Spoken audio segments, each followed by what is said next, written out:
পরীক্ষা করবেন। জিহাদের ময়দানে যাওয়ার সময় নদী পাড়ি দিতে হবে, এই নদী পাড়ি দেওয়ার সময় পানি পান করবা না, এটাই হলো তোমাদের পরীক্ষা। যারা পানি পান করবা, ফামান শারিবা মিনহু ফালাইসা মিন্নি, যে পানি পান করবে সে আমার দলভুক্ত হবে না। ওয়ামান লাম ইয়াতআমহু ফাইন্নাহু মিন্নি ইল্লা মান ইগতারাফা গুরফাতাম বিয়াদি। আর যারা পানি আস্বাদন করবে না, তবে হাতের এক আজলা যদি হাতের মধ্যে চলে আসে সামান্য, এটা সমস্যা নাই। ডগ ডগ করে যারা পানি পান করবে না, তালুত ঘোষণা করলেন তারাই হবে অবশিষ্ট মুজাহিদ, তাদেরকে নিয়ে আল্লাহর রাস্তায় লড়াই করব। এখন প্রশ্ন হলো, হুজুর পরীক্ষাটা কি দরকার? বেচারারা রওনা করছে জিহাদ। মুফাসসিরিনে কেরাম লেখেন পরীক্ষা দরকার এই কারণে, আমিরের কথা কতটুকু মানে এটা যাচাই করার জন্য। কিসের কথা? আমিরের কথা। হ্যাঁ, মন দিয়ে শুনে নিন। সূরা নিসার 59 নম্বর আয়াতে আল্লাহ বলেন, সূরা নিসার 59 নম্বর আয়াত, ইয়া আইয়ুহাল্লাযীনা আমানু আতিউল্লাহ ওয়া আতিউর রাসূলা ওয়া উলিল আমরি মিনকুম। হে ঈমানদারগণ, তোমরা আল্লাহর আনুগত্য করো, রাসূলের আনুগত্য করো, ওয়া উলিল আমরি মিনকুম, তোমাদের মধ্যে দায়িত্বশীল যারা তাদের আনুগত্য করো। কয় আনুগত্যের কথা বলা হয়েছে? 3। বলেন, আল্লাহর আনুগত্য, রাসূলের আনুগত্য, উলুল আমরের আনুগত্য। বলেন, ওয়ালাম্মা বারাজু লিজালুতা ওয়া জুনুদিহি ক্বালু রাব্বানা আফরিদ আলাইনা সাবরা أفرغ علينا صبرا وثبت أقدامنا وانصرنا على القوم الكافرين ولما برزوا لجالوت وجنوده, যখন তালুত বাহিনী জালুত বাহিনীর মুখোমুখি হয়ে গেল, তালুত বাহিনীর মুজাহিদরা আল্লাহর কাছে দোয়া করতে লাগলেন, আফরিগ আলাইনা সবরা, আল্লাহ আমাদেরকে আপনি ধৈর্য ঢেলে দেন, ওয়াসাব্বিত আকদামানা, আমাদের পাগুলো আপনি জিহাদের ময়দানে অটল রাখেন, ওয়ানসুরনা আলাল কওমিল কাফিরিন, কাফের সম্প্রদায়ের বিরুদ্ধে আমাদেরকে সাহায্য করেন। ফাহাজামুহুম বিইজনিল্লাহ, আল্লাহ তাআলা বলেন তালুত বাহিনী আল্লাহর হুকুমে জালুত বাহিনীকে পরাজিত করে দেয়। ওয়াকাতালা দাউদ জালুতা, দাউদ নবী জালুতকে হত্যা করছে। ওয়াকাতালা দাউদ, কতালা হত্যা করেছে দাউদ, দাউদ জালুতা, জালুতকে কিভাবে? পাথর নিচে বিসমিল্লাহ বলে মারছে, আল্লাহর হুকুমে মাথায় লাগছে, এরপরে তরবারি দিয়ে তাকে শেষ করে দিছে। আল্লাহ বলেন কতালা দাউদ, উঠতি বয়সী যুবক দাউদ পালোয়ান জালুতকে হত্যা করেছে। এখান থেকে তোমাদের শিক্ষা, আমি আল্লাহ তাআলা কার মাধ্যমে কাকে শেষ করব, এটা তোমরা অনেক বড় একটা শিক্ষা আছে। ছোট কোনো বিষয়ে বড় কাউকে শেষ করে দিব, সামান্য এক কথায় 16 বছর খালাস। কথার কথা দাঁড়ান, এটা শুধু ঠিক না, তিরমিজির এক হাদিসে আছে এই কথা। কোথায়? 2616। কত? এই হাদিসের মধ্যে নবীজি লম্বা ওয়াজ করছে তার এক সাহাবীর। ওয়াজ করার পর সর্বশেষ বলে, তোমারে তো আসল ওয়াজটাই করি, মানে লম্বা ওয়াজ করে সর্বশেষ নবী বলে, তোমারে আসল ওয়াজটাই করি। সাহাবী বলে, হুজুর এতক্ষণ আপনি কি করলেন? জিহাদের কথা বললেন, নামাজের কথা বললেন, হজের কথা বললেন, রমজানের কথা বললেন, সর্বশেষ আপনি বললেন আসল ওয়াজ বাকি। হ্যাঁ, আসল ওয়াজটা এখনো বাকি। কি? নবীজি জিহ্বা ধরে বললেন, এটা এটা এটা এটা কুফা আলাইক, এটা নিয়ন্ত্রণ করো, উপরের সব ঠিক থাকবে। সাহাবী বললেন, হুজুর এটা কি সমস্যা? নবীজি বললেন, বেশিরভাগ জাহান্নামী জাহান্নামে যাবে শুধু জিহ্বার কারণে। আমার হাদিস আগে পড়ছি, বুঝে আসছে, কিন্তু কিছুদিন আগে এটা আমার ভালো করে বুঝে আসছে, জিহ্বা যে মানুষকে জাহান্নামে নিতে পারবে এর প্রমাণ এক জিহ্বা 16 বছর খালাস। জিহ্বা কি করতে পারে? ভয়ঙ্কর জিনিস। আল্লাহ বুঝার তৌফিক দান করে।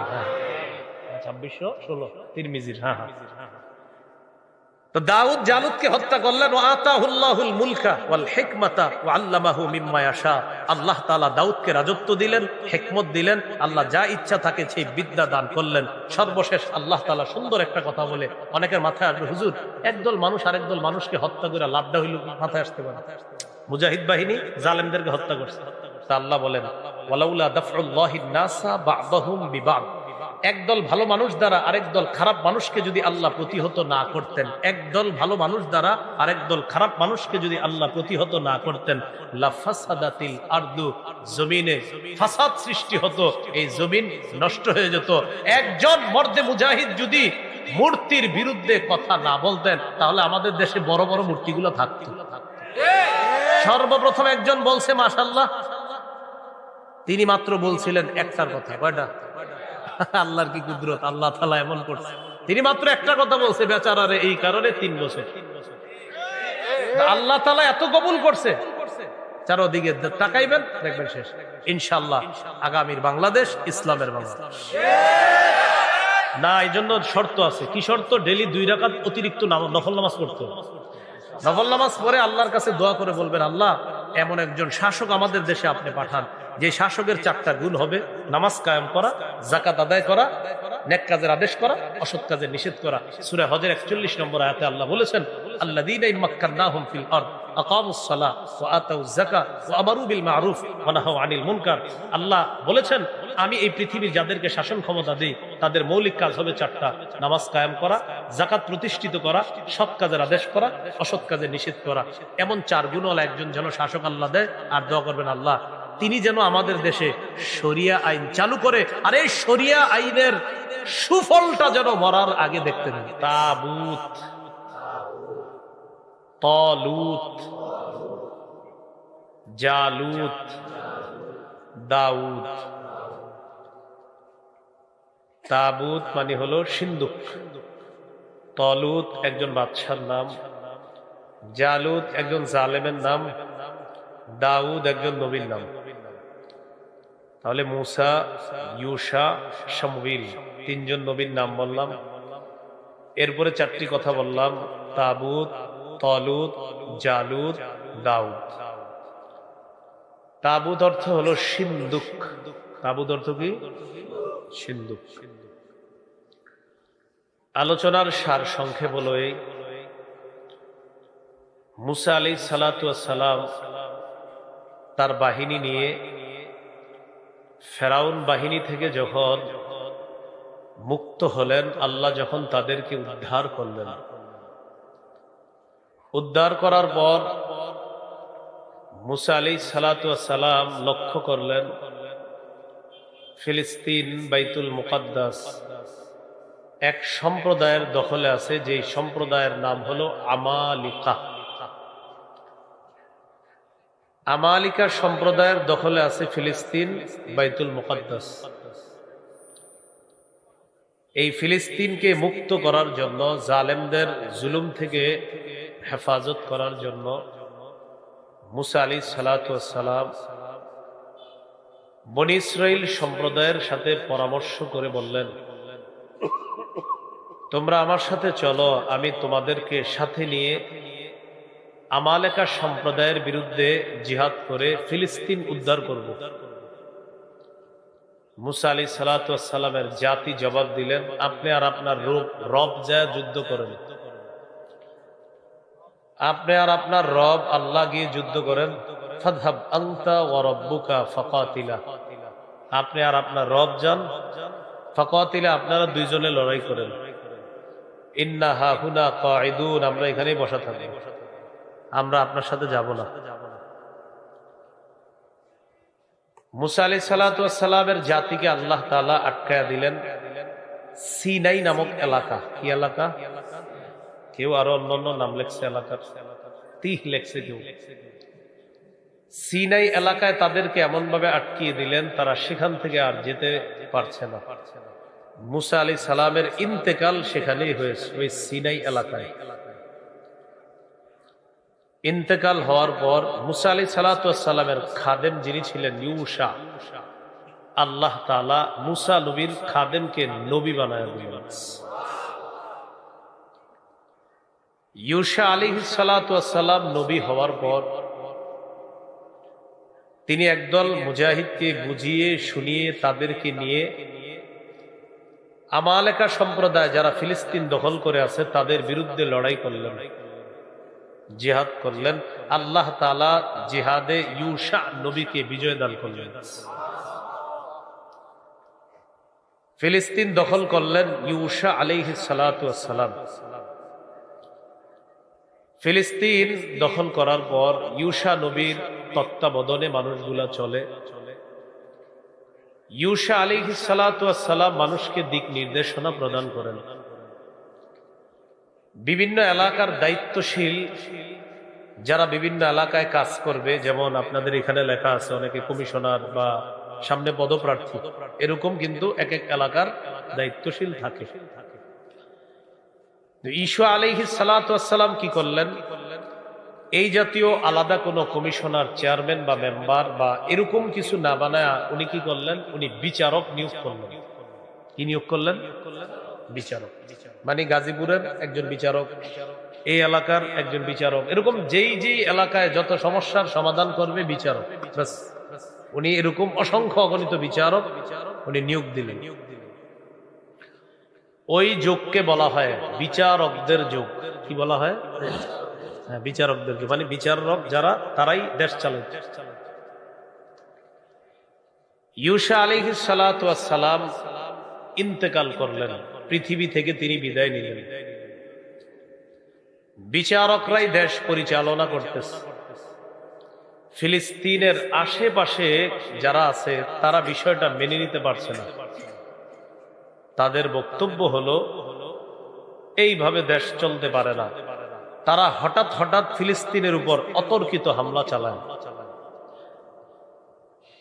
হামলা চালাইতে চালাইতে ফিলিস্তিনের আশেপাশে একটা এলাকার কিছু লোক, তাদেরকে পৌত্তলিক সম্প্রদায় বলা হয়, এই পৌত্তলিক সম্প্রদায়ের মানুষগুলা ফিলিস্তিনের উপর হামলা চালিয়ে ফিলিস্তিনকে কাবু করে নিল, বিচারকদেরকেও কাবু করে নিল। শুধু তাই নয়, ওই যে তাবুতের কথা বলছে একটা সিন্দুক, এই সিন্দুকটাও তারা লুট করে নিল। এই সিন্দুকের মধ্যে কি ছিল? মুসা আলাইহিস সালাতু ওয়াস সালামের স্মৃতি ছিল, হারুন আলাইহিস সালামের স্মৃতি ছিল, আল্লাহ প্রদত্ত কিছু নিয়ামত ছিল এই সিন্দুকের মধ্যে। তাওরাত কিতাবের একটা কপি ছিল এই সিন্দুকের মধ্যে। জিহাদের ময়দানে এই সিন্দুকটা সামনে রাইখা জিহাদ করলে আল্লাহ তাআলা ওটার কারণে তাদেরকে প্রচুর বরকত দান করতেন। এই সিন্দুক লুট করে নিয়ে গেল পৌত্তলিক সম্প্রদায়। তাহলে এখানে বুঝার আছে, পৌত্তলিকরা হামলা চালাইলো, ফিলিস্তিনকে কাবু করলো, বিচারকদেরকে কাবু করলো। বনী ইসরাইলের বরকতি সিন্দুক, সেই সিন্দুককে তারা লুট করে নিয়ে গেল। বিচারকদের মধ্যে একজন বিচারকের নাম হলো শামউইল। কি নাম? আল্লাহ তাআলা এই শামউইল যে তাকে নবুয়ত দান করলেন, এই হলো শামউইল আলাইহিস সালাতু ওয়াস সালাম। শামউইল আলাইহিস সালাতু ওয়াস সালাম নবী হওয়ার পরেও তার যুগেও প্রচুর অত্যাচার, জুলুম, নির্যাতন চলতো আশেপাশে। দেশ ততটা যে সুন্দর চলতো বিষয়টা এমন না। তার যুগেও তিনি যথেষ্ট চেষ্টা করতেন কিভাবে সামাল দেওয়া যায়, জালেমদের হাত থেকে কিভাবে দেশ রক্ষা করা যায়, যথেষ্ট ফিকির করতেন। বনী ইসরাইল সম্প্রদায় শামউইল নবীর কাছে একটা আবদার জানাইলেন, আপনি এক কাজ করেন, আমাদের জন্য একজন বাদশা নিয়োগ করেন, একজন শাসক নিয়োগ করেন, একজন আমির নিয়োগ করেন, যার পতাকা তলে আমরা জিহাদ করব, যুদ্ধ করব, লড়াই করব, এমন একজন শাসক আপনি নিয়োগ করেন। এই কথা বলার পর শামউইল আলাইহিস সালাতু ওয়াস সালাম বললেন, তোমাদের জন্য শাসক নিয়োগ করার পর তোমরা কি জিহাদ করবা? কয়, হ্যাঁ, আমরা জিহাদ করব। শামউইল নবী বললেন, আমার তো আশঙ্কা হয় তোমাদের উপর জিহাদ যদি ফরজ করা হয় তখন তোমরা অনেকেই বলবা আমরা জিহাদ করব না, এটা আমার আশঙ্কা হচ্ছে। বাস্তবিক অর্থেই যখন জিহাদ ফরজ করা হলো তখন তাদের বেশিরভাগই কেটে বলল ধুর, আমরা জিহাদ করব না। স্বল্প সংখ্যক গ্রুপ জিহাদে যাওয়ার জন্য রাজি হলো। রয়ে গেল জেহাদের আমিরত্ব কে করবে, আমির হবে কে, নেতৃত্ব দিবে কে। শামউইল নবীকে বললেন একজন আমির নিযুক্ত করে দেন আপনি। শামউইল নবী আল্লাহর কাছে দোয়া করলেন, আল্লাহ একজন বাদশা নিয়োগ করে দেন। আল্লাহ তাআলা তার দোয়া কবুল করে তালুত নামে একজন বাদশা আল্লাহ তাআলা নিয়োগ করলেন। কি নাম? তালুত। এই হলো তালুত। তালুতকে নিয়োগ করার পর বনী ইসরাইল সম্প্রদায় তালুতকে বাদশা হিসাবে মেনে নিতে চায় না, তার রাজত্ব মেনে নিতে চায় না। যুক্তি বলো, তালুতকে কোন বুঝে আপনি বাদশা বানাইলেন? তার কি যোগ্যতা আছে? আমরা থাকতে ওরে আপনি কোত্থেকে পাইলেন? এরকম তালুত নামে একজনকে আপনি বাদশা বানায় দিলেন। বাদশাহীর যোগ্যতা আমাদের বেশি। এটা কে বলল? বনী ইসরাইল।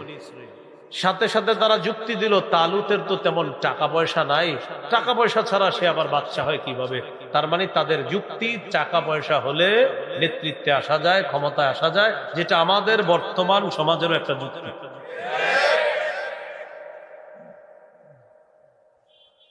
তো তালুতের টাকা পয়সা নাই, এটা বনী ইসরাইল বলল। তখন শামউইল নবী বললেন, টাকা পয়সা, নেতৃত্ব পাওয়ার যোগ্যতা, এটা তোমাদেরকে কে বলল?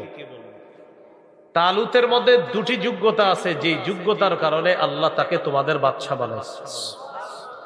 একটা হলো তার এলেম আছে, শরীয়তের বিদ্যা আছে। সুবহানাল্লাহ। কিসের বিদ্যা? শরীয়তের বিদ্যা। এই জন্য বিভিন্ন সেক্টরে, দেশের বিভিন্ন সেক্টরে যদি শরীয়তের বিদ্যা সম্পন্ন মানুষকে দায়িত্বে বসানো যায়, অন্তত এতটুকু বলা যাবে যে মানুষ তার সঠিক অধিকারটা এটা সঠিকভাবে সে পাবে। তার যে ন্যায্য অধিকার, এটা সে সঠিকভাবে পাবে। যার মধ্যে এলেম আছে, তার মধ্যে তাকওয়া আছে, তার মধ্যে আল্লাহর ভয় আছে, তিনি অন্তত রডের বদলে বাঁশ দিবে না, এটা নিশ্চিত। এই হলো এক নম্বর যোগ্যতা, তার এলেম আছে। দুই নম্বর যোগ্যতা, জিহাদের ময়দানে শক্তির দরকার, তার শক্তিও আছে। এই দুই যোগ্যতার কারণে আল্লাহ তাকে বাদশা বানাইছে। যদিও আপনারা এখানে ঠিক ঠিক বলছেন, কিন্তু জায়গা মতো আপনারা ভালো মানুষকে বসান না, এটা আপনাদের একটা ব্যর্থতা আছে। বলছিলাম দুই যোগ্যতার কারণে আল্লাহ তালুতকে বাদশা বানাইছে। একটা হলো এলেম, আর একটা হলো জিহাদের ময়দানে তার শক্তি দরকার, তার দৈহিক শক্তি আছে। মাশাআল্লাহ। বনী ইসরাইল মানতে চায় না, না না, আন্দাজি একজনে বানাই দিলে হবে, আমরা মানি না। তখন শামউইল নবী বললেন, তালুত যে বাদশা, এটার একটা আলামত আছে। কি আলামত? তোমাদের হারিয়ে যাওয়া সিন্দুকটা কি আবার ফিরে পেতে চাও? বনী ইসরাইল, হ্যাঁ, ওটাই তো আমাদের বেশি দরকার। এটা বরকতি সিন্দুক, ওই যে যেটাকে কোরআনে তাবুত বলছে আল্লাহ, এটা দরকার। শামউইল নবী বললেন, তালুত যে বাদশা, এটার প্রমাণ হলো ফেরেশতারা ওই সিন্দুকটা লুট হয়ে যাওয়ার পর যেখানে নিয়ে আসদুদি সম্প্রদায় বা পত্তলিক সম্প্রদায় লুকিয়ে রাখছে, সেখান থেকে ফেরেশতাদের মাধ্যমে আল্লাহ আবার তোমাদের বরকতি বাক্স তোমাদেরকে ফিরিয়ে দিবে। এটা হলো তালুত যে বাদশা হবে, এটার আলামত। বনী ইসরাইল তখন মেনে নিছে, কাহা তাইলে ঠিক আছে, মেনে নিলাম। বাদশা তালুতের নেতৃত্বে এবার তারা জিহাদে যাবে। জিহাদে যাওয়ার সময় তালুত তাদেরকে বললেন, তোমাদেরকে আল্লাহ তাআলা একটা পরীক্ষা করবে নদী দিয়ে। এই নদী পার হব আমরা, পার হওয়ার সময় তোমরা কেউ পানি পান করবা না। যারা পানি পান করবা সে আমার দলভুক্ত হবা না। হ্যাঁ, তবে যদি হাতের মধ্যে এক আজলা পরিমাণ পানি এসে যায়, এটা ভিন্ন কথা। ডক ডক করে পানি পান করবা, পিপাসা নিবারণ যে করবা, সে আমার দলভুক্ত হবা না, সে জিহাদি বাহিনীতে শামিল হবা না। এটা আল্লাহ তাআলা পরীক্ষা করবে তোমাদের। এই পরীক্ষা আল্লাহ কেন করবে? মুফাসসিরিনে কেরাম লিখেছেন, এখানে আল্লাহ পরীক্ষা করবে সেনাবাহিনী সেনাপতিকে কতটুকু মান্য করে, এটা পরীক্ষা করার জন্য আল্লাহ পরীক্ষা করবে। সেনাবাহিনীকে যারা আজ থাকবে, তারা সেনাপতিকে মানার জন্য কি কি যোগ্যতা দরকার আছে, এই ব্যাপারে আমি বলবো, যেটার আরবি হলো ইতাআত বা আনুগত্য করা। যে ইতাআত শব্দ নিয়ে পুরা দেশ উত্তাল। আচ্ছা, তো আল্লাহ তাআলা পরীক্ষা করবে। ও মন দিয়ে শুনলেন, এই নিয়তে এখন থেকে উঠে যান না যে মনে হয় আমার বিরুদ্ধে বলবে, এরকম কোন নিয়ত টিয়ত রাখেন না, ওরকম কিচ্ছু হবে না। ঠিক কোরআনে আল্লাহ যা বলবে সেটাই বলবে। পরীক্ষা করার পর তালুত বললেন, যারা পানি পান করবে না তারাই আমার দলভুক্ত হবে, আর যারা পানি পান করবে তারা বাদ হয়ে যাবে। দেখা গেল বেশিরভাগ পানি পান করছে, কয়েকজন পানি পান করে নাই, মুষ্টিময় কিছু মুজাহিদ টিকে রইল। তখন তারা বলল, জালুত বাহিনী, ওই যে জালুত জালেম, জালুত বাহিনীর সাথে লড়াই করার শক্তি আমাদের নাই, এত কম সংখ্যক মানুষ, আমরা এত বড় বাহিনীর সাথে পারবো না। আর জালুত হলো ওই পালোয়ান, যেই পালোয়ানের কাছে 100, 200, 500, 1000 কোনো ব্যাপার না, একাই জালুতের সাথে পারবে না। এই হলো জালুত, সে হলো জালেম বাহিনীতে আছে। তখন আরেক দল বলল, না কোনো ব্যাপার না, অনেক ছোট্ট বাহিনী আছে যারা আল্লাহর হুকুমে বিজয় লাভ করছে। অনেক ছোট্ট বাহিনী বিশাল বড় বাহিনীকে পরাজিত করে দিছে আল্লাহর হুকুমে, আমরা এই মনোবল নিয়ে সামনে আগাইতে হবে। জিহাদ হলো, লড়াই হলো, আল্লাহ তাআলা তালুতের নেতৃত্বে জালুত বাহিনীকে পরাজিত করে তালুতকে আল্লাহ বিজয় দান করলেন। জালুত নামক পালোয়ান, এই পালোয়ানের সাথে কেউ পারে না। প্রতিদিন মাঠে এসে বলতো, কে আসো, আসো আমার সাথে লড়াই করবা।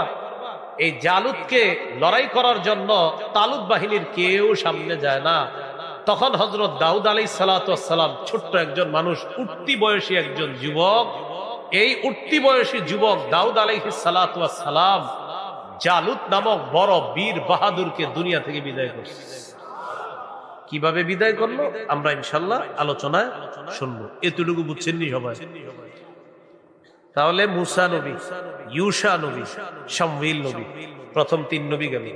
এরপরে 4টা কথা, তাবুত, তালুত, জালুত, দাউদ। তালুত আপনার, তাবুত সিন্ধুক, তালুত বাদশা, জালুত জালেম, দাউদ আলাইহিস সালাতু ওয়াস সালাম। আল্লাহ তাআলা সূরা বাকারার 246 নম্বর আয়াতে বলেন, আলাম তারা ইলাল মালাই মিন বানি ইসরাঈলা মিন বা'দি মূসা। নবী, আপনি কি চিন্তা করেননি মুসা আলাইহিস সালাতু ওয়াস সালামের পর বনি ইসরাঈলের ওই মানুষগুলোকে নিয়ে কি আপনি চিন্তা করেন নাই? কোন মানুষগুলো? ইয ক্বালু লিনাবিয়্যিন লাহুম বা'স লানা মালিকান নুকাতিল ফি সাবিলিল্লাহ।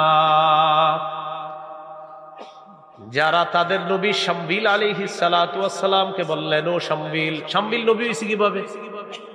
তাহলে আবার বলে ফেলি, মুসা নবী ইন্তেকাল করলেন, ইউশাকে আল্লাহ নবুয়ত দান করলেন, তিনি জিহাদ করে ফিলিস্তিন উদ্ধার করলেন, ফিলিস্তিনের বিভিন্ন এলাকার দায়িত্বে দিলেন বিচারকদেরকে। ওই যুগকে বিচারকদের যুগ বলা হয়। ইউশা নবী বিদায় নিলেন, বিচারকদের এই শাসন ব্যবস্থা অন্যান্য মানুষ মেনে নিতে পারল না। চারদিক থেকে আক্রমণ করতে করতে পৌত্তলিক সম্প্রদায় আক্রমণ করে ফিলিস্তিনকে কাবু করে ফেলে, বিচারকদেরকে পরাজিত করে। ওই বিচারকদের একজন বিচারকের নাম ছিল শামউইল। এই শামউইলকেও আল্লাহ নবুয়ত দান করেছেন। এই নবীর কথা এখানে বলা হচ্ছে। إذ قالوا لنبي لهم ابعث لنا ملكا نقاتل في سبيل الله। যখন তারা বলল, শামউইল নবী, আপনি আমাদের জন্য একজন বাদশা নিযুক্ত করেন, যার পতাকা তোলে আমরা লড়াই করব, জিহাদ করব, যুদ্ধ করব। قال هل عسيتم إن كتب عليكم القتال ألا تقاتلوا। শামউইল নবী বললেন, এটা অসম্ভব না যে জিহাদ ফরজ করার পর তোমরা জিহাদ করবা না, এটা অসম্ভব না, কারণ তোমাদেরকে জানা আছে, চিনা আছে, মুসা নবীর সাথেও তোমরা এরকম উল্টাপাল্টা করছো। তো বনি ইসরাঈল জবাব দেয়, قالوا وما لنا ألا نقاتل في سبيل الله وقد أخرجنا من ديارنا وأبنائنا। আমাদের কি হলো যে আমরা আল্লাহর রাস্তায় জিহাদ করব না, অথচ আমাদেরকে আমাদের ঘর বাড়ি থেকে বের করে দেওয়া হয়েছে, আমাদের সন্তানদের থেকে আমাদেরকে আলাদা করা হয়েছে। কি বলেন আপনি শামউইল নবী? জিহাদ ফরজ করা হলে আমরা অবশ্যই জিহাদ করব। এটা বনি ইসরাঈল জবাব দিল। এখন দেখেন কি হয়। ফালাম্মা কুতিবা আলাইহিমুল কিতালু তাওয়াল্লাউ ইল্লা কালিলাম মিনহুম যখন তাদের উপর জিহাদ ফরজ করা হলো তখন তাদের কিছু সংখ্যক ছাড়া সবাই পিছু হটলো। একটু আগে কিন্তু বলছিল জিহাদ ফরজ করলে আমরা সবাই জিহাদ করব, এটা কোনো কথা যে আমরা জিহাদ করব না? আমাদেরকে ঘর বাড়ি জিহাদ করব না তো কারা করবে? আমাদের ঘর বাড়ি ফেরত চাই, আমাদের ফিলিস্তিন ফেরত চাই, আমাদের বাইতুল মুকদ্দাস ফেরত চাই, অবশ্যই আমরা লড়াই করব। যেই মাত্র জিহাদ ফরজ হয়েছে বেশিরভাগ পিছনে হটলো, না হুজুর আপনারা যান, আমরা ঘরে আছি। উবাইলের ওলামায়ে কেরাম ডাকছে যে ইনশাআল্লাহ আগামীকাল সোহরাওয়ার্দী উদ্যানে যেতে হবে। তো আব্বা আম্মা ঘরে নিয়ে কয় হুজুরে যাইলে যা, তুই ঘরে বসে থাক। এমনি কিন্তু হাত তুলছিল সবাই যে আমরাও যাবো, সবাই হাত তুলছে। সবাই কি তুলছে? ওলামায়ে কেরামদেরকে হাত তুলে দেখাইছে, হুজুর ইনশাআল্লাহ আপনি সামনে থাকেন, আমরা পিছনে আছি, আপনি পিছনে তাকায় দেখেন না আছি কিনা, কিন্তু আপনি সামনে থাকেন। বনী ইসরাইল বলল শামবিল নবীকে জিহাদ ফরজ করলে আমরা সবাই থাকবো। যেই মাত্র ফরজ করছে আমগো তো একটু ওজোর আছে, সমস্যা আছে, বেশিরভাগ কিছু হটলো, সামান্য কিছু মানুষ টিকলো। মনে রাখবেন ওই সামান্য মানুষগুলাই জান্নাতি হয়।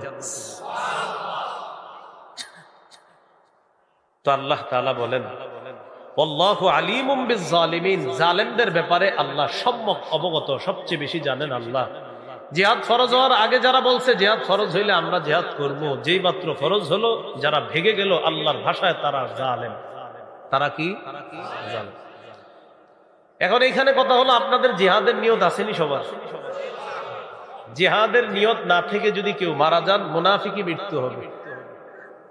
রাসূলুল্লাহ সাল্লাল্লাহু আলাইহি সাল্লাম বলেন মান মাতা ওয়া লাম ইউজাহিদ ফি সাবিলিল্লাহ আও লাম ইউহাদ্দিস ফি নাফসিহি মাতা আলা শু'বাতিন মিনান নিফাক। কেউ যদি মারা যায় আল্লাহর রাস্তায় জিহাদ না করে অথবা জিহাদের সংকল্প না রেখে যদি মারা যায় সে মুনাফিকি মৃত্যুবরণ করবে। রাসূলুল্লাহ সাল্লাল্লাহু আলাইহি সাল্লাম বলেন মান কাতালা ফি সাবিলিল্লাহি ফুওয়াকা নাকাতিন ওয়াজাবাত লাহুল জান্নাহ। ওটের দুধ দুইবার পান করলে যতটুকু সময়ের প্রয়োজন, এক ডুব দুই ডুব পান করলেন, বেশি সময় লাগবে না। নবীজি বলেন এই পরিমাণ যদি কেউ আল্লাহর রাস্তায় লড়াই করে তার জন্য আল্লাহর জান্নাত ওয়াজিব হয়ে যায়। এই জিহাদের নিয়ত আসেনি সবার? যদি বাংলাদেশের বিজ্ঞ মুফতিরা ফতোয়া দিয়ে ফেলে তখন কি এরকম হবে? এই যে এটা তাওয়াল্লাউ ইল্লা কালিলাম মিনহুম, তাহলে বলেন ইনশাআল্লাহ। আল্লাহ কবুল করেন। এবার তাদের দাবি হলো আমরা জিহাদ করব, শর্ত হলো একজন আমির লাগবে, একজন শাসক লাগবে, যাকে আমরা বাদশাহ মনে করব, আমির মনে করব, যার পতাকা তলে আমরা জিহাদ করব। শামবিল নবীকে আবদার করছিল। এবার শামবিল নবী কি বলে দেখেন وقال لهم نبيهم إن الله قد بعث لكم طالوت ملكا। শামবিল নবী তাদেরকে বললেন নিশ্চয়ই আল্লাহ তাআলা তোমাদের জন্য তালুতকে বাদশা হিসাবে নিয়োগ করছেন। কাকে? তালুত। তালুতকে আল্লাহ তাআলা বাদশা হিসাবে নিয়োগ দিয়েছেন, বাদশা হিসাবে নির্বাচন করেছেন তালুত। বনী ইসরাইল কয় قالوا أنا يكون له الملك علينا ونحن أحق بالملك منه ولم يؤت سعة من المال। বনী ইসরাইল বলল আন্না ইয়াকুনু লাহুল মুলকু আলাইনা, তার রাজত্ব আমাদের উপর কিভাবে হবে? ওয়া নাহনু আহাক্কু বিল মুলকি মিনহু, তার চেয়ে আমরা বেশি যোগ্য রাজত্বের। অথচ একটু আগে বলছে নবীরে, নবী আপনি যারে রাজা বানায়া দিবেন আমরা তাকেই মানবো। যেই মাত্র নবী বললেন আল্লাহ তালুত নামে একজনকে তোমাদের বাদশা বানাইছে, সেই তারা জবাব দিল তালুতটা আবার কে? কোন তালুত? সে আবার কিসের যোগ্যতায় বাদশা হয়? সে আমাদের উপর কিভাবে বাদশাহী করবে? চল, এটা কোনো কথা? বাদশাহীর যোগ্য তার চেয়ে আমরা বেশি। এই কথা বলার পর তারা যুক্তি দিল ওয়ালাম ইউতা সাআতাম মিনাল মাল, তার তো প্রচুর সম্পদ নাই, তাকে তো অনেক সম্পদের প্রাচুর্য দেওয়া হয় নাই, সে নেতা হবে কিভাবে, আমাদের নেতৃত্ব কিভাবে দিবে, তার তো সম্পদ নাই।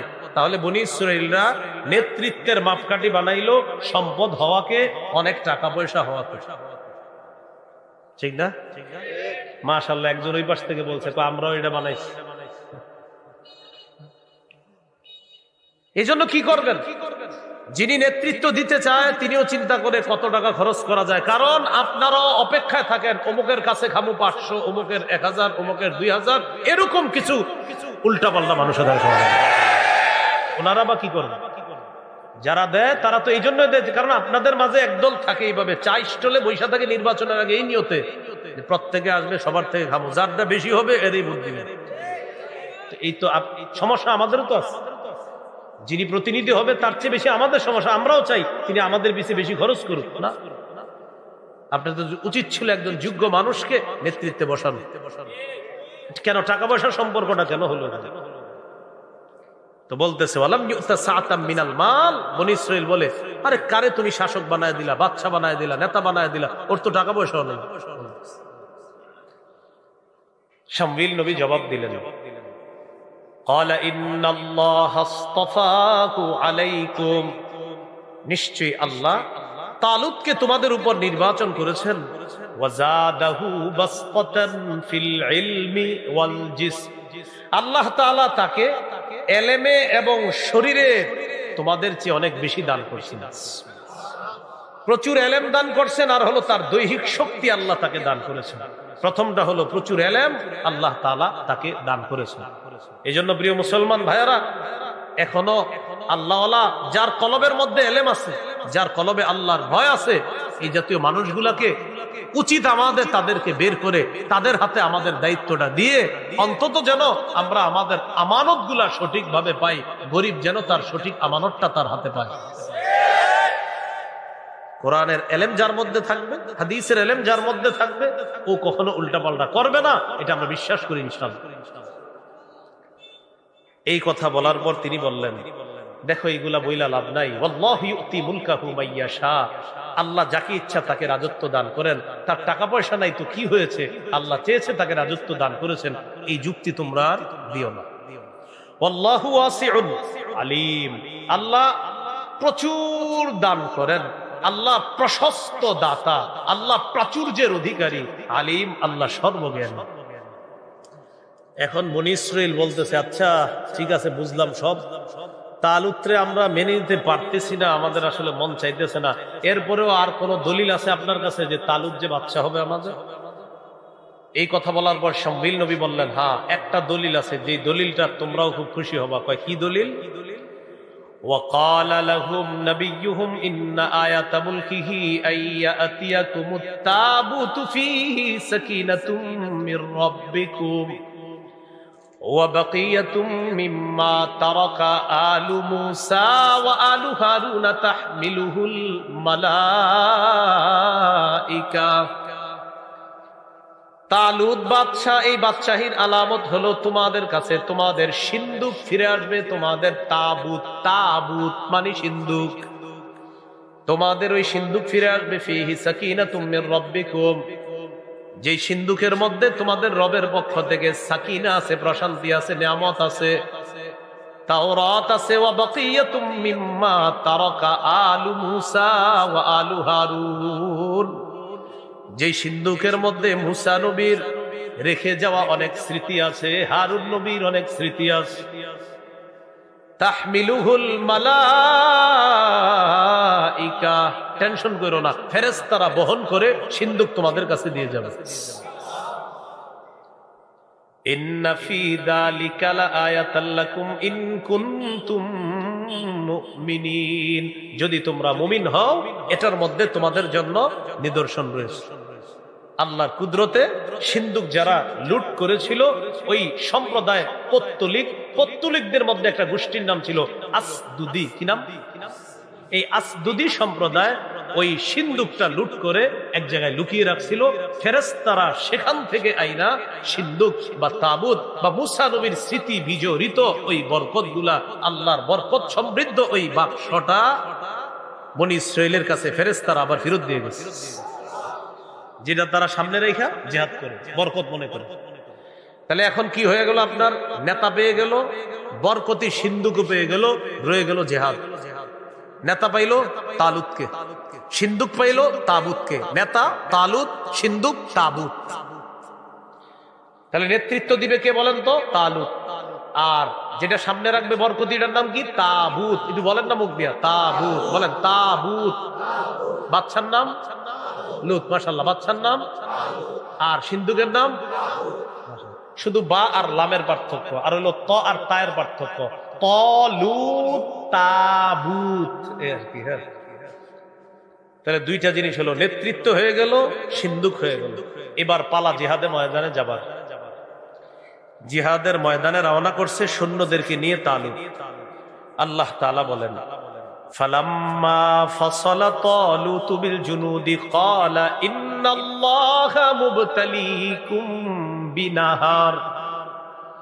তালুত যখন সৈন্যদেরকে নিয়ে রওনা করলেন, তালুত হঠাৎ বললেন, ইন্নাল্লাহা মুবতালিকুম বিনাহার, আল্লাহ তাআলা তোমাদেরকে নদী দ্বারা পরীক্ষা করবেন। জিহাদের ময়দানে যাওয়ার সময় নদী পাড়ি দিতে হবে, এই নদী পাড়ি দেওয়ার সময় পানি পান করবা না, এটাই হলো তোমাদের পরীক্ষা। যারা পানি পান করবা, ফামান শারিবা মিনহু ফালাইসা মিন্নি, যে পানি পান করবে সে আমার দলভুক্ত হবে না। ওয়ামান লাম ইয়াতআমহু ফাইন্নাহু মিন্নি ইল্লা মান ইগতারাফা গুরফাতাম বিয়াদি। আর যারা পানি আস্বাদন করবে না, তবে হাতের এক আজলা যদি হাতের মধ্যে চলে আসে সামান্য, এটা সমস্যা নাই।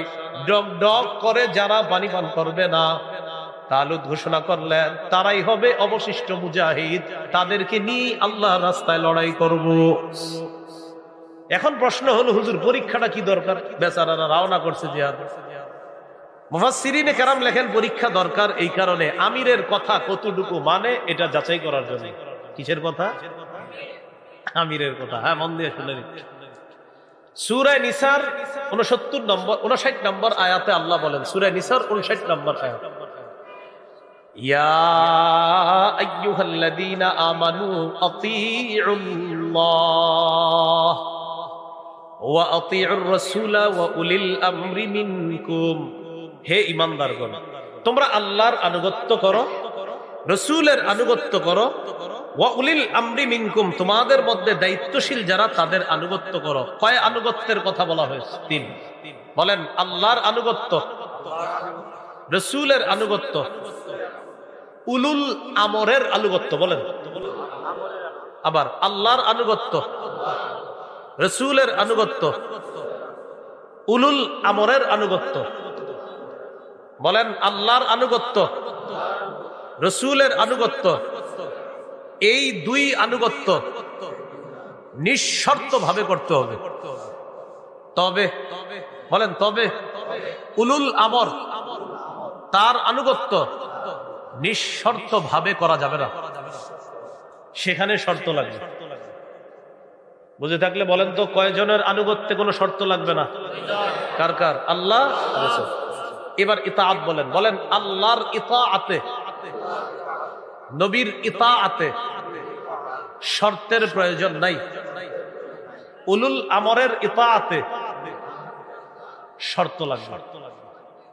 কি শিখলাম? আল্লাহর ইতাআত নিঃশর্ত ভাবে করব, রাসূলের ইতাআত নিঃশর্ত ভাবে করব, কিন্তু উলুল আমরের ইতাআত নিঃশর্ত ভাবে করা যাবে না।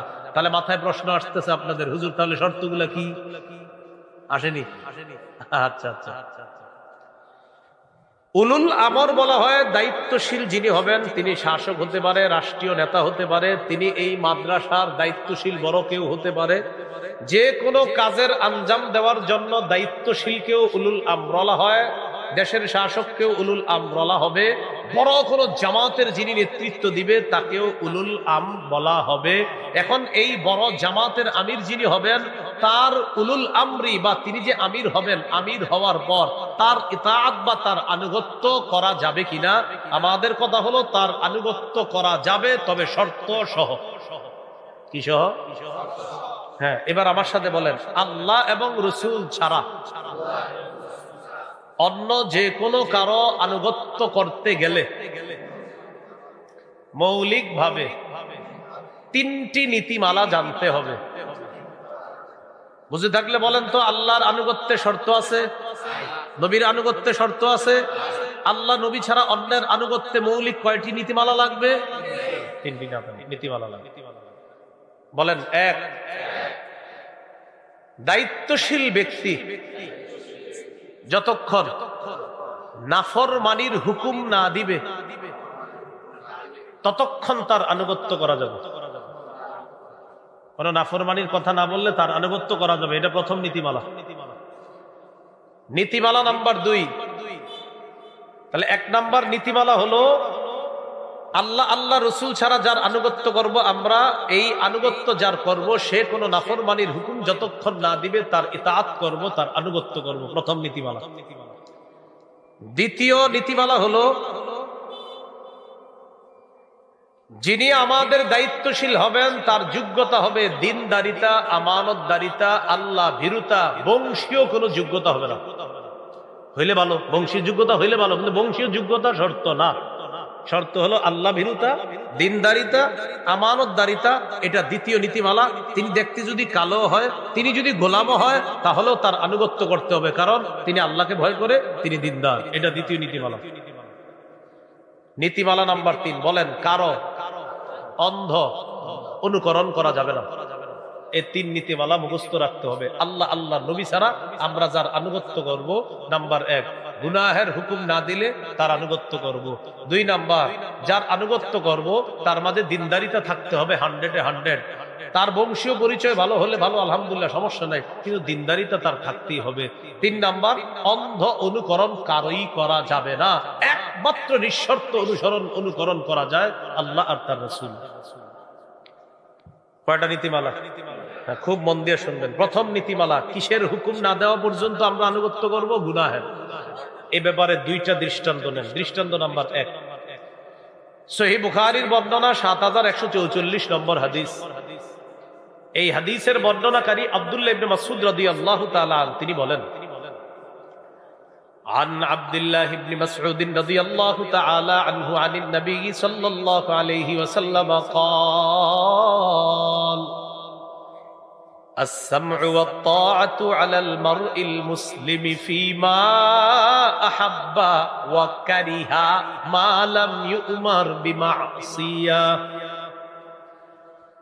নবীজি বলেন মুসলমানের উপর আবশ্যক হলো আমিরের আনুগত্য করা, আমির যা বলবে তা মেনে নেওয়া, চাই আমার পছন্দ হোক অথবা না হোক, আমিরের কথা মান্য করা এটা আমার উপর ওয়াজিব। নবীজি বলছেন, নবী বলেন কতক্ষণ মালাম ইউমার বিমাসিয়া, যতক্ষণ আমির গুনাহের নির্দেশ না দিবে, নাফরমানির হুকুম না করবে। নবীজি বলেন আমির যতক্ষণ নাফরমানির হুকুম না করবে, নাফরমানির আদেশ না করবে, ততক্ষণ আমিরের হুকুম মান্য করবা, চাই তোমার পছন্দ হোক অথবা না হোক, আমিরের হুকুম তোমার মানতে হবে যতক্ষণ নাফরমানির হুকুম না করবে। ফাইদা উমিরা বিমাসিয়া, যদি নাফরমানির হুকুম করা হয়, ফালা সামআ ওয়ালা তাআতা, বলেন যদি নাফরমানির হুকুম করা হয় তাহলে আমিরের কথা শোনা যাবে না, আমিরকে মানা যাবে না। তাহলে নাফরমানির কথা বললে লা সামআ, তার কথা শোনা যাবে না, ওয়ালা তাআতা, তার আনুগত্য করা যাবে না। দৃষ্টান্ত নাম্বার 2, সহিহ বুখারীর বর্ণনা 4343 নম্বর হাদিস। এই হাদিসটি বলার পর আপনারা গল্পের মতো মুখস্থ রাইখা আরো 10 জনকে বুঝাইবেন আমার বয়ানের পরে। এই হাদিসটা আগে শোনেন, এটা দিয়ে আরো 10 জনকে বুঝাইতে হবে আপনাদের। আলী রাদিয়াল্লাহু তাআলা আনহুর বর্ণনা, খুব মন দিয়ে শোনেন। বাআসান নবী সাল্লাল্লাহু আলাইহি ওয়াসাল্লাম সারিয়া, আল্লাহ নবী একটা সেনাবাহিনী প্রেরণ করলেন। ওয়াস্তা'মালা আলাইহিম রাজুলাম মিনাল আনসার, সেনাবাহিনীর সেনাপতি নিযুক্ত করলেন একজন আনসারী সাহাবীকে। সেনাবাহিনী পাঠাইলেন, সেনাবাহিনীর সেনা প্রধান বানাইলেন একজন আনসারী সাহাবীকে। তো বানানোর পর নবীজি পাঠিয়ে দিলেন সেনাবাহিনী। ওয়া আমারাহুম আইয়ুতিউ, নবী আদেশ করলেন তোমাদের সেনাবাহিনীর প্রধান যিনি আছেন সেনাপতি, তিনি যা বলবে তা তোমরা মানবা। আমি আবার বলছি, নবী একটা সেনাবাহিনী পাঠাইলেন, একজনকে সেনাপতি বানাইলেন। সেনাবাহিনীর যার সদস্য যারা আছে তাদেরকে বললেন, শোনো আমি নবী বলে দিলাম, সেনাপতি তোমাদেরকে যা বলবে তোমরা তাই শুনবা। এতটুকু বুঝে আসছেন সবার? আচ্ছা, সেনাবাহিনী গেছে, সেনাপতির অধীনে যুদ্ধ করবে। এটা কোনো বানানো গল্প নয়, সহিহ বুখারীর 4343 নম্বর হাদিস। তো এই হাদিসের মধ্যে আসছে সেনাবাহিনী গেছে জানানোর পর সেনাপতি কি করলো, কোনো কারণে রাগ করছে সেনাবাহিনীর উপর। সেনাপতি রাগ করছে, গদিবা রাগ করছে, এমন রাগ করছে, রাগ করার এক পর্যায়ে সেনাবাহিনীর প্রধান যিনি সেনাপতি আনসারী সাহাবী, তিনি বললেন, আচ্ছা তোমাদের কি মনে আছে নবীজি বলছে আমার আনুগত্য করতে? হ্যাঁ মনে আছে। আলাইসা কদ আমারাকুম রাসূলুল্লাহ সাল্লাল্লাহু আলাইহি সাল্লাম আন তুতিউনি, নবী কি বলে নাই আমার আনুগত্য করার জন্য? সবাই বললেন হ্যাঁ নবী তো বলছে আমরা যেন আপনার আনুগত্য করি, তাহলে আমি যা বলবো তা শুনবা তো? তো বলতেছে হ্যাঁ শুনবো, কারণ আপনি আমির, শুনতে হবে। তখন তিনি বললেন এই যে মাউলি হাতাবা, কিছু কাঠ সংগ্রহ করে নিয়ে আস। কি? লাকড়ি, বলেন লাকড়ি। তো সেনাবাহিনী তারা লাকড়ি সংগ্রহ করে আনছে, আনার পর বলতেছে আউকিদুহা নারা, এই লাকড়িগুলোর মধ্যে আগুন লাগায়া দাও। আগুন লাগায় দিছে, ফাওকাদুহা, আগুন লাগিয়ে দিছে। আগুন লাগানোর পর আমির সাহেব সেনাবাহিনীদেরকে বলতেছে উদখুলুহা, তোমরা আগুনে ঝাঁপ দাও। ভাই আপনারা বুঝতেছেন? এটা গল্পের মতো মুখস্থ রাখবেন, বলছি আমি সত্যি আপনার জীবনে চলার জন্য মাইল ফলক একটা হাদিস, যে আপনি আসলে কি করবেন এই সময়, আলেমদের কথা কি মানবেন না মানবেন না, এটার জন্য আপনার জন্য শ্রেষ্ঠ একটা শিক্ষা এটা। নবী বলছেন আমির যা বলবে তা শুনবা। আমির সাহেব গেছেন, যাওয়ার পর কোনো কারণে রাগ করছে, রাগ করার পর নবীর সাহাবীদেরকে, সেনাবাহিনীদেরকে বলতেছে নবী কি বলে নাই আমার কথা শোনার জন্য? বলতেছে হ্যাঁ, যাও লাকড়ি নিয়ে আসো।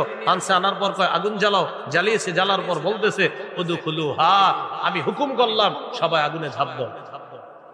তাহলে আমিরের হুকুম কোথায়? ঝাঁপ দেওয়া, আগুনে।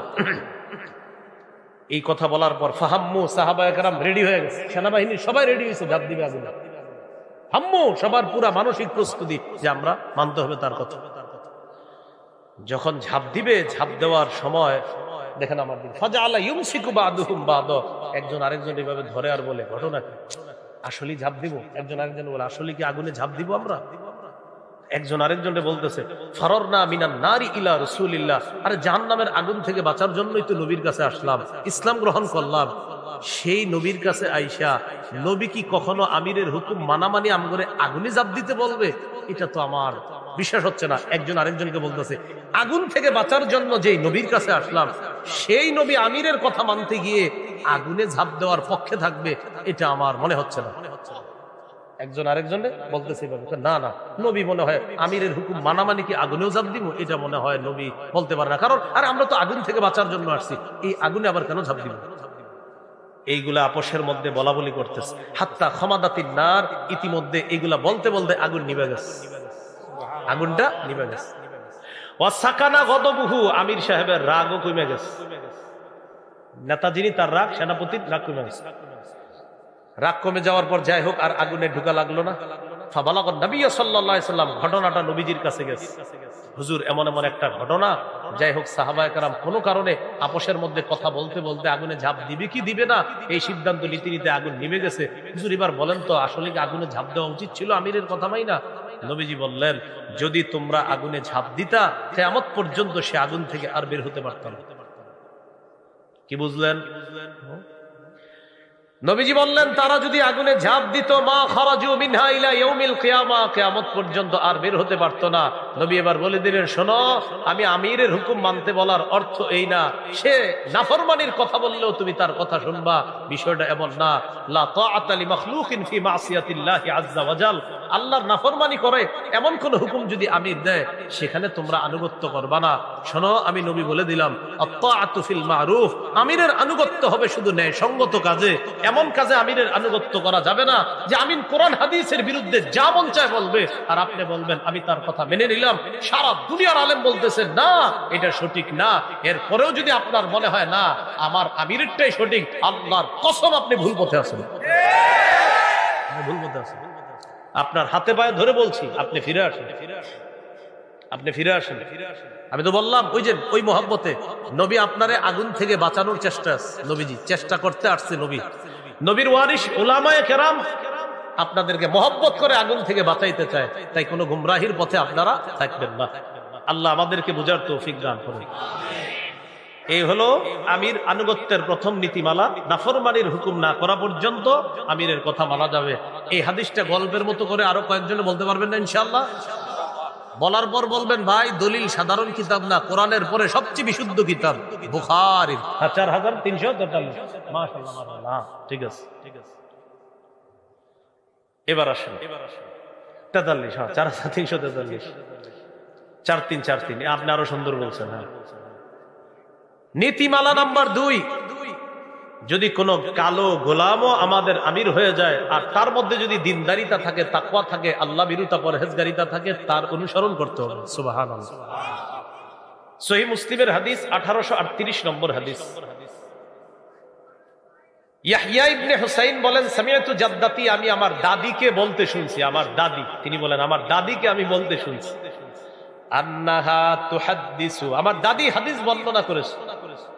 আমার দাদি বিদায় হজের ভাষণে আল্লাহ নবীর ভাষণ শুনছে। সুবহানাল্লাহ। ইয়াহইয়া ইবনে হুসাইন রাহমাতুল্লাহ আলাইহি বলেন আমার দাদি আমার নবীর ভাষণ শুনছে, বিদায় হজের ভাষণ।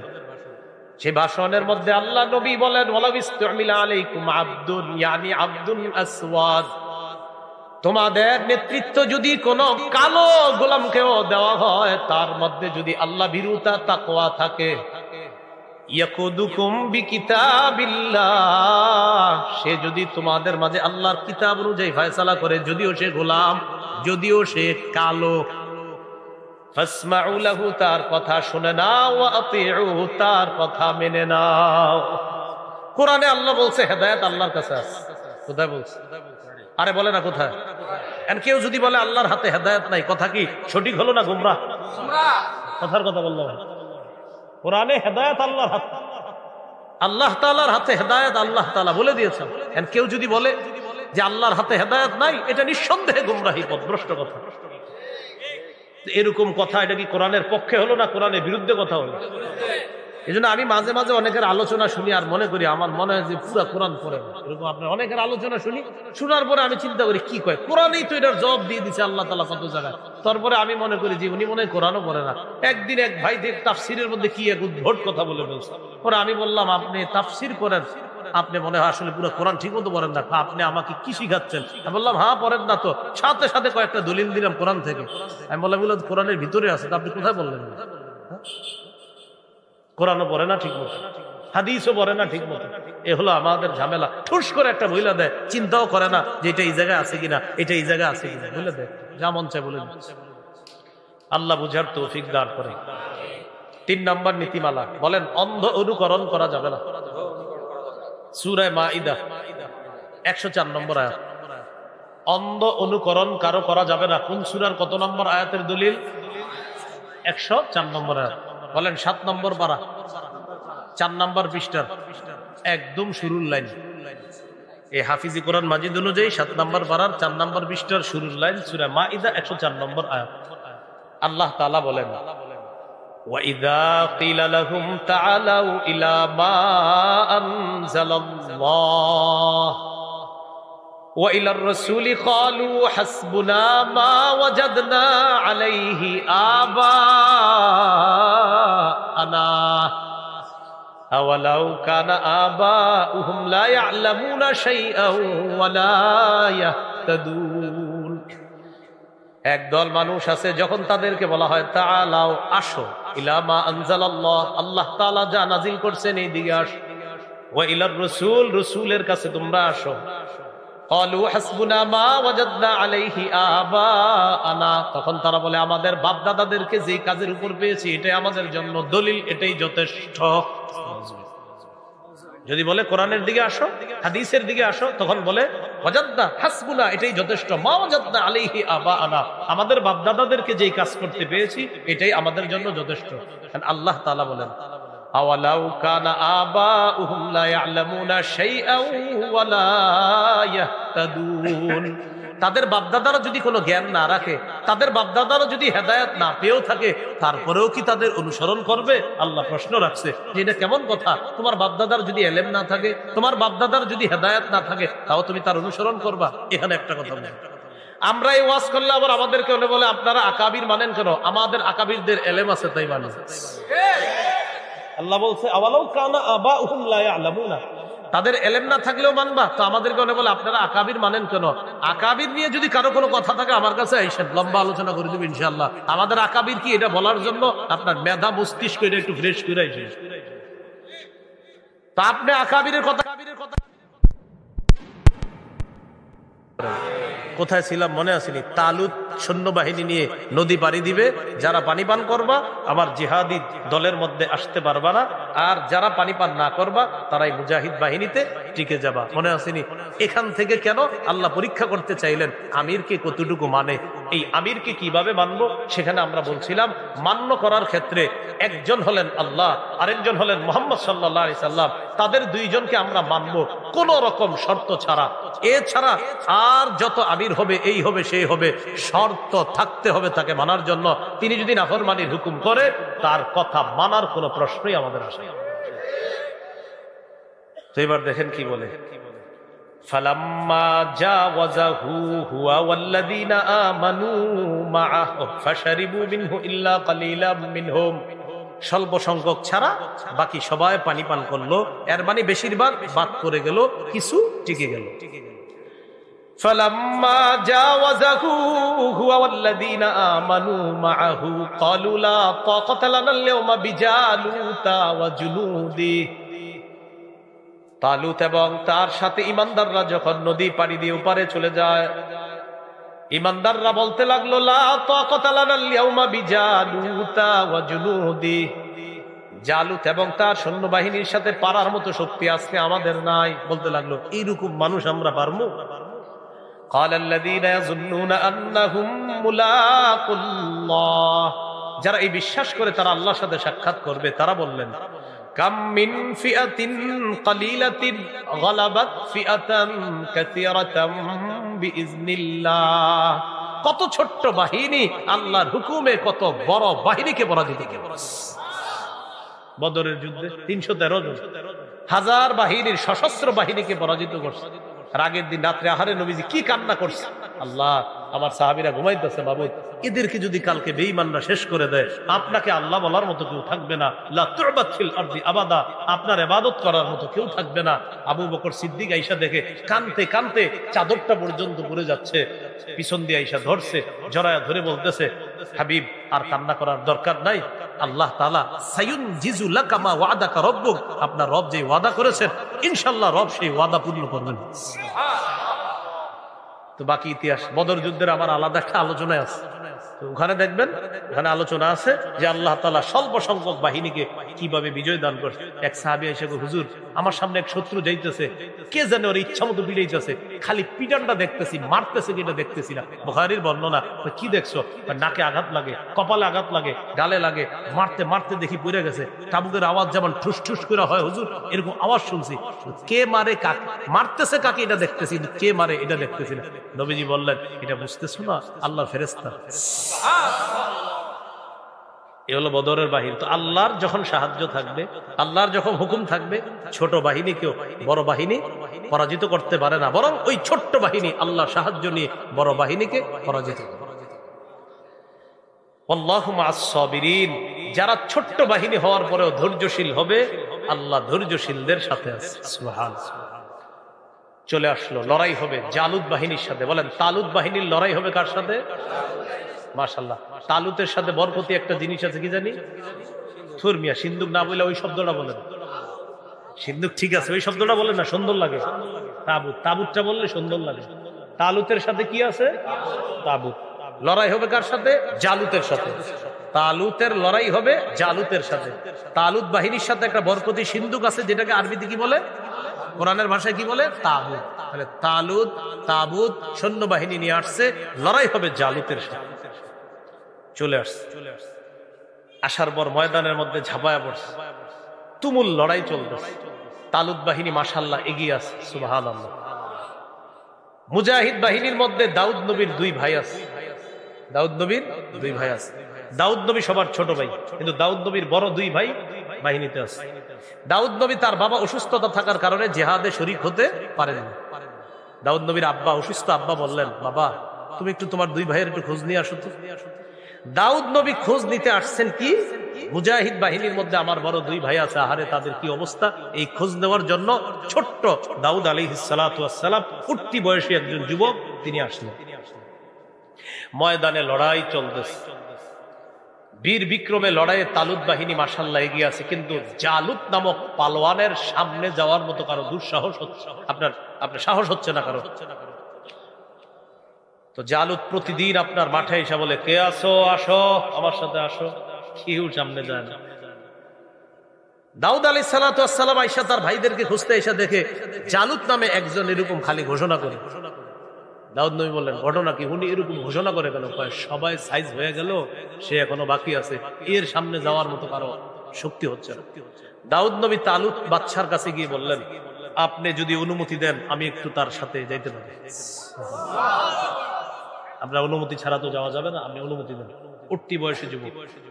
বাদশা তালুত বললেন, তুমি শুধু শুধু ছোট্ট মানুষ, পারবা না। বাহিনীতে যারা আছে তারা সবাই বলল, এই ভুল ভুলেও করেন না, এর কি পাঠাবে? দাউদ নবী আবার বললেন, আপনার একটু, যেহেতু আপনারা যেহেতু কেউ যাচ্ছেন না, তো আমাদের পাঠাইতে সমস্যা কোথায়? পাঠান আমার। বাদশা অন্যদের সাথে পরামর্শ করে দাউদ আলাইহিস সালাতু ওয়াস সালামকে পাঠাইলেন। জালুত বীর বিক্রমে দাঁড়ায় দেখে পিচ্ছি একজন আসতেছে, একটা পাথর নিচ্ছে। পাথর নেওয়ার পর জালুতের সামনে গিয়ে বিসমিল্লাহ বলে একটা পাথর এনে মারছে, মাথার ভিতরে ঢুকে গেছে। জালুত লুটায় পড়ছে। দাউদ নবী তরবারি নিয়ে চিরতরে খতম করে দিচ্ছে, মুহূর্তের মধ্যে কিচ্ছা খতম, খালাস। বাদশা কয়, সর্বনাশ, কত টেনশনে ছিলাম আমরা, আর এই এত অল্প সময়ে সব কাহিনী শেষমেশ হয়ে গেল। দাউদ আলাইহিস সালাতু ওয়াস সালামকে আল্লাহ তাআলা ওই তালুতের পরে রাজত্ব দান করলেন, জ্ঞান দান করলেন, নবুয়ত দান করলেন। পৃথিবীর সর্বপ্রথম যিনি নবীও হয়েছেন, বাদশাও হয়েছেন, তিনি হলেন দাউদ আলাইহিস সালাতু ওয়াস সালাম, যাকে একসাথে আল্লাহ রাজত্ব দিয়েছেন, নবুয়ত দান করেছেন। এটা আল্লাহ বলেন, وَلَمَّا بَرَزُوا لِجَالُوتَ وَجُنُودِهِ قَالُوا رَبَّنَا أَفْرِغْ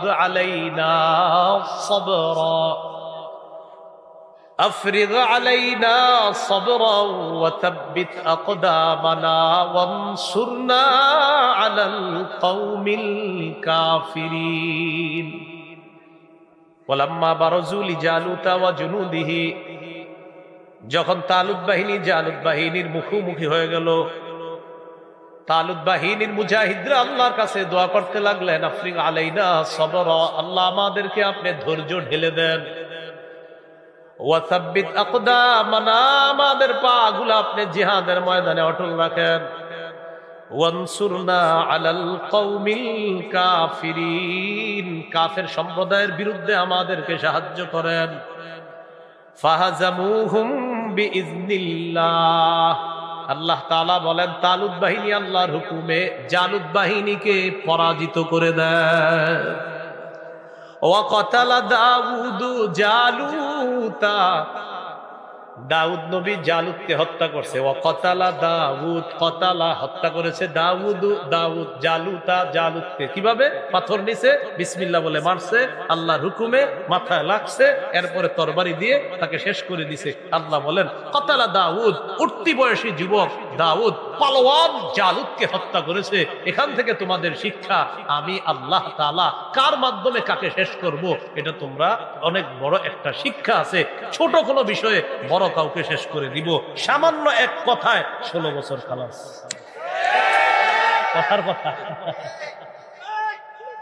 দাঁড়ান, এটা শুধু ঠিক না, তিরমিজির এক হাদিসে আছে এই কথা। কোথায়? 2616। কত? এই হাদিসের মধ্যে নবীজি লম্বা ওয়াজ করছে তার এক সাহাবীর, ওয়াজ করার পর সর্বশেষ বলে, তোমার তো আসল ওয়াজটাই করি, মানে লম্বা ওয়াজ করে সর্বশেষ নবী বলে, তোমার আসল ওয়াজটাই করি। সাহাবী বলে, হুজুর এতক্ষণ আপনি কি করলেন? জিহাদের কথা বললেন, নামাজের কথা বললেন, হজের কথা বললেন, রমজানের কথা বললেন, সর্বশেষ আপনি বললেন আসল ওয়াজ বাকি। হ্যাঁ, আসল ওয়াজ এখনো বাকি। কি? নবীজি জিহ্বা ধরে বললেন, এটা এটা এটা এটা কুফা আলাইক, এটা নিয়ন্ত্রণ করো, উপরের সব ঠিক থাকবে। সাহাবী বললেন, হুজুর এটা কি সমস্যা? নবীজি বললেন, বেশিরভাগ জাহান্নামে যাবে শুধু জিহ্বার কারণে। আমার হাদিস আগে পড়ছি, বুঝে আসছে, কিন্তু কিছুদিন আগে এটা আমার ভালো করে বুঝে আসছে, জিহ্বা যে মানুষকে জাহান্নামে নিতে পারবে এর প্রমাণ এক জিহ্বা 16 বছর খালাস। জিহ্বা কি করতে পারে, ভয়ঙ্কর জিনিস। আল্লাহ বুঝার তৌফিক দান করে। 2616 তিরমিজির। তো দাউদ জালুতকে হত্যা করলেন। আতাহুল্লাহুল মুলকা ওয়াল হিকমাতা ওয়া আল্লামাহু মিম্মা ইয়াশা। আল্লাহ তাআলা দাউদকে রাজত্ব দিলেন, হিকমত দিলেন, আল্লাহ যা ইচ্ছা তাকে সেই বিদ্যা দান করলেন। সর্বশেষ আল্লাহ তাআলা সুন্দর একটা কথা বলে, অনেকের মাথায় আসবে, হুজুর একদল মানুষ আরেকদল মানুষকে হত্যা করে লাভটা হইল, মাথায় আসতে পারে। মুজাহিদ বাহিনী জালেমদেরকে হত্যা করছে। তা আল্লাহ বলেন, ওয়ালাউলা দাফউল্লাহিন নাসা বা'দাহুম বিবা'দ। একদল ভালো মানুষ দ্বারা আরেকদল খারাপ মানুষকে যদি আল্লাহ প্রতিহত না করতেন, একদল ভালো মানুষ দ্বারা আরেকদল খারাপ মানুষকে যদি আল্লাহ প্রতিহত না করতেন, লাফাসাদাতিল আরদু, জমিনে ফাসাদ সৃষ্টি হতো, এই জমিন নষ্ট হয়ে যেত। একজন মর্দে মুজাহিদ যদি মূর্তির বিরুদ্ধে কথা না বলতেন, তাহলে আমাদের দেশে বড় বড় মূর্তিগুলো থাকতো। সর্বপ্রথম একজন বলছে মাশাআল্লাহ, তিনি মাত্র বলছিলেন একটার কথা। কয়টা? আল্লাহর কি কুদরত, আল্লাহ তাআলা এমন করছে। তিনি মাত্র একটা কথা বলছে বেচারারে, এই কারণে 3 বছর আল্লাহ তাআলা এত কবুল করছে। চারদিকে তাকাইবেন দেখবেন শেষ। ইনশাআল্লাহ আগামীর বাংলাদেশ ইসলামের বাংলাদেশ। না, এই জন্য শর্ত আছে। কি শর্ত? ডেইলি 2 রাকাত অতিরিক্ত নফল নামাজ পড়তে হবে। নফল নামাজ পড়ে আল্লাহর কাছে দোয়া করে বলবেন, আল্লাহ এমন একজন শাসক আমাদের দেশে আপনি পাঠান, যে শাসকের 4টা গুণ হবে: নামাজ কায়েম করা, যাকাত আদায় করা, নেক কাজের আদেশ করা, অসৎ কাজের নিষেধ করা। সূরা হজের 41 নম্বর আয়াতে আল্লাহ বলেছেন, আল্লাযীনা ইম্মাক্কান্নাহুম ফিল আরদ আকামুস সালাহ ওয়া আতাউয যাকাত ওয়া আমারু বিল মা'রুফ ওয়া নাহাউ আনিল মুনকার। আল্লাহ বলেছেন, আমি এই পৃথিবীর যাদেরকে শাসন ক্ষমতা দেই তাদের মৌলিক কাজ হবে 4টা: নামাজ কায়েম করা, যাকাত প্রতিষ্ঠিত করা, সৎ কাজের আদেশ করা, অসৎ কাজের নিষেধ করা।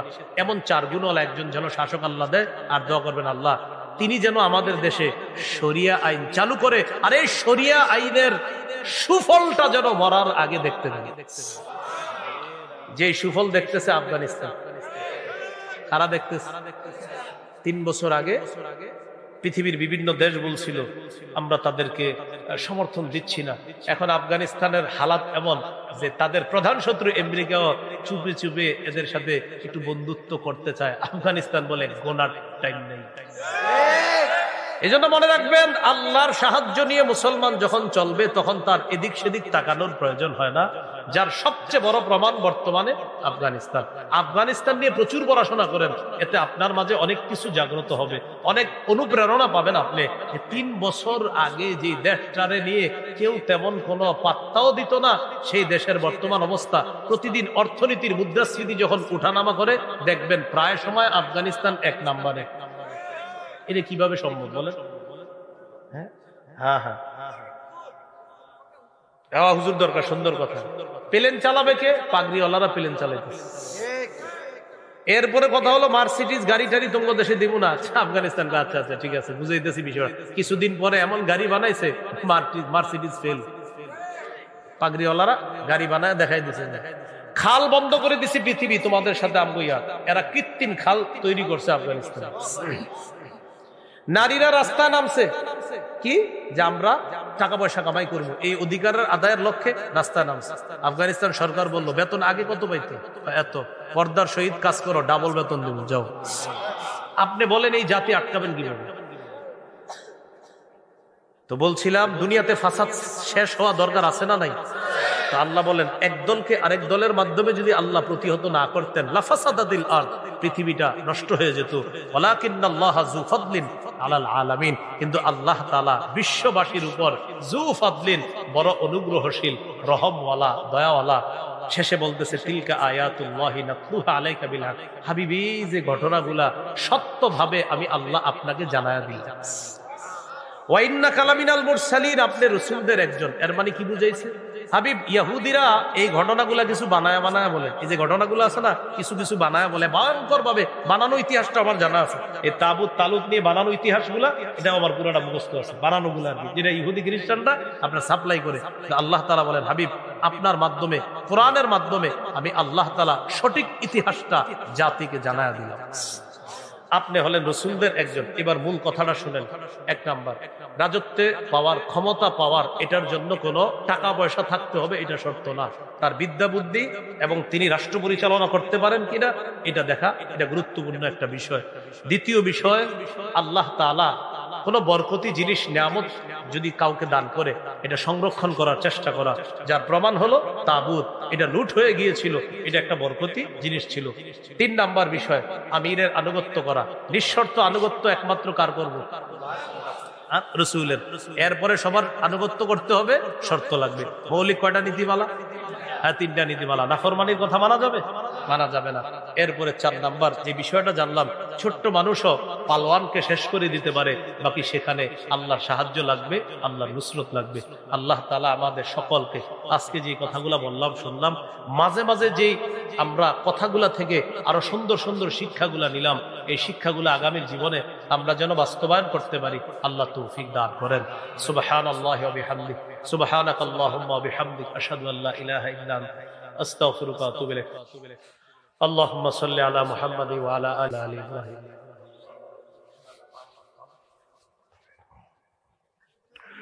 الحمد لله رب العالمين والعاقبة للمتقين والصلاة والسلام على سيد الأنبياء والمرسلين وعلى آله وأصحابه أجمعين. ربنا ظلمنا أنفسنا وإن لم تغفر لنا وترحمنا لنكونن من الخاسرين. رب ارحمهما كما ربياني صغيرا. رب ارحمهما كما ربياني صغيرا. মাবুদ মেহেরবান মাওলা, আল্লাহ মেহেরবানি করে মাহফিলকে আপনি কবুল করেন। আল্লাহ সূরা বাকারার 246 থেকে 252 নম্বর আয়াত পর্যন্ত আল্লাহ আমরা কিছু আলোচনা শুনেছি। মুসা আলাইহিস সালাম, ইউসা আলাইহিস সালাম, শমবিল আলাইহিস সালাম, তাবুত, তালুত, জালুত, দাউদ আলাইহিস সালাম, তাদের ঘটনাগুলো জানলাম মাওলা। এর মধ্যে আমরা উল্লেখযোগ্য কিছু বিষয় জেনেছি মাওলা। নেতৃত্বের কিছু গুণাবলী আমরা জানলাম। আল্লাহ আমিরের আনুগত্যের কিছু শর্ত আমরা জানলাম। নিঃশর্ত আনুগত্য কার করতে হবে আর শর্তযুক্ত আনুগত্য কার হবে এই বিষয়ে জানলাম। আল্লাহ আমি তো মানুষ হিসাবে বোঝানোর চেষ্টা করছি, কিন্তু আমি জানি আমার বোঝানে তো অনেক কমতি আছে। আল্লাহ মেহেরবানি করে এই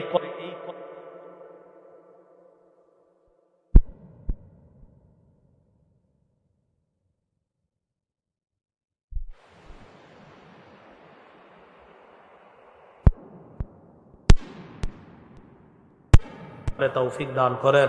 আল্লাহ সারা পৃথিবীর উলামায়ে কেরাম তারা বাতিল পথে চলতে পারে না, এই বিষয়টা আল্লাহ মানুষ কেন বুঝতেছে না? আল্লাহ মেহেরবানি করে এই সঠিক বিষয়টা সকলকে বোঝার তৌফিক দান করেন। আল্লাহ আমাদের দোয়া আপনি কবুল করেন। ঈমান ইসলামের উপর থাকার তৌফিক দান করেন। কুফর শিরিক থেকে আমাদেরকে হেফাজত করেন, বেদাত থেকে হেফাজত করেন। আল্লাহ গাজীপুরের উলামায়ে কেরাম, বিশেষ করে পূর্বাচলের উলামায়ে কেরাম, মীরের বাজারের আশেপাশের উলামা, তুলাবা, সুলাহা, আওয়াম, মাদারিস, মাসাজিদ, আইম্মায়ে মাসাজিদ, মুহতামিম